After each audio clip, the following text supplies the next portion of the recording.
हरि ओम नारायण। सभी मित्रों को मेरा प्रणाम। आज हम क्षर, अक्षर, नियक्षर ब्रह्म पे बात करेंगे।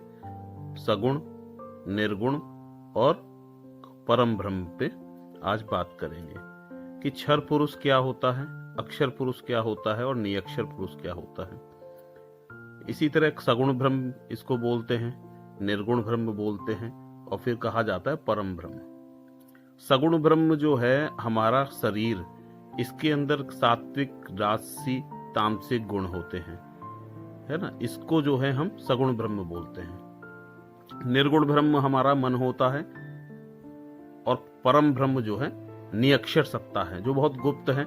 इसका ज्ञान आज के समय बहुत लुप्त हो गया है, जिसको महाअवतार बाबा जी ने भी क्रिया योग से बताया कि बहुत जल्दी उस रास्ते पे आ सके।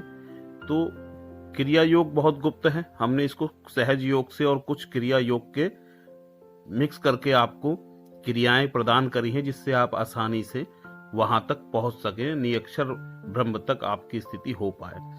और वो धीरे धीरे आपको आगे बताते रहेंगे इस बारे में कि किस तरीके से नियक्षर ब्रह्म पे आया जाएगा। उसमें थोड़ा सा वक्त लगता है, समय लगेगा, मन को समझाया जाएगा, बुद्धि वहां ठहरेगी, उसके बाद चित्त आपका साफ होगा, तब जाके क्रिया योग की भी अगर आपको क्रिया दी जाए तो उतना आपको थोड़ा सा समझना पड़ेगा, तब वहां पे उतरना आसान हो जाता है।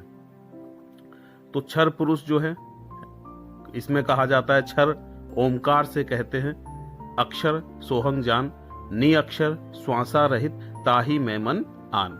तो क्षर आपका शरीर, अक्षर पुरुष सोहम हो गया, सोहम तत्व है ये। तो क्षर अक्षर से न्यारा वो पुरुष हमारा। तो शरीर जो है, ये सारी इंद्रियां हैं और मन जो है निर्गुण ब्रह्म है, इसमें कोई गुण नहीं है।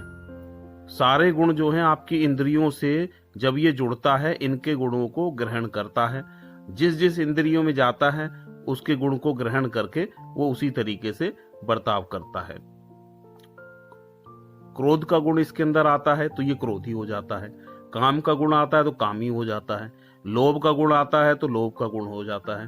तो मन के ये स्वयं निराकार सत्ता है, इसकी कोई आकार नहीं है।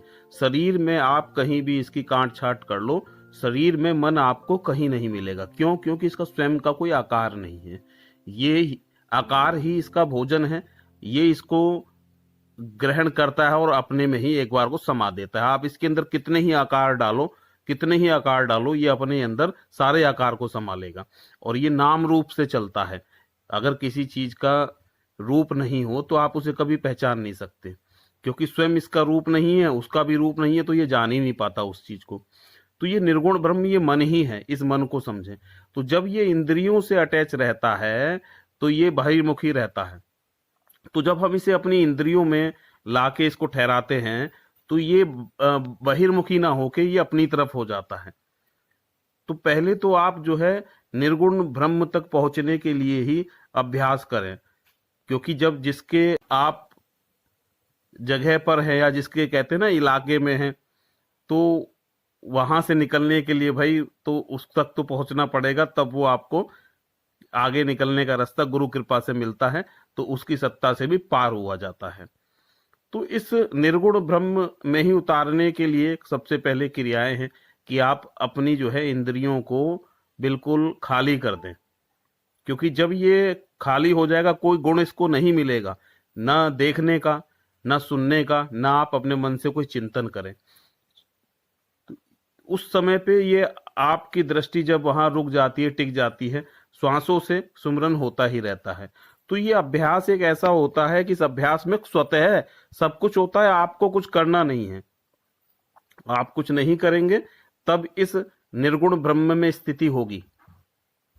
जब ये निर्गुण ब्रह्म में आपकी स्थिति ठहराव होगा, तब फिर आगे धीरे धीरे धीरे परम ब्रह्म की कुछ आंतरिक क्रियाएं हैं, कहना कि जैसे अंतर से अंतर में जाए। तो पहले तो अंतर पैदा करके आप इसको ही देखें, निर्गुण ब्रह्म को। मन फिर वहां बहुत सारे विचित्र तरह के दृश्य आदि प्रकट करता है, उसके चमत्कार हैं, बहुत सिद्धियां भी व्यक्तियों को पकड़ा देता है। लेकिन इन सिद्धियों में हमको नहीं पड़ना। हमको अगर परम ब्रह्म तक जाना है तो क्योंकि लोग यहीं तक आकर फंस गए और फंसने के बाद यहीं से फिर दोबारा औंधे जो है गर्भ में आ गए, क्योंकि वहां जो है मुक्ति नहीं होती, क्योंकि ये मन ही है, निराकार स्वरूप है।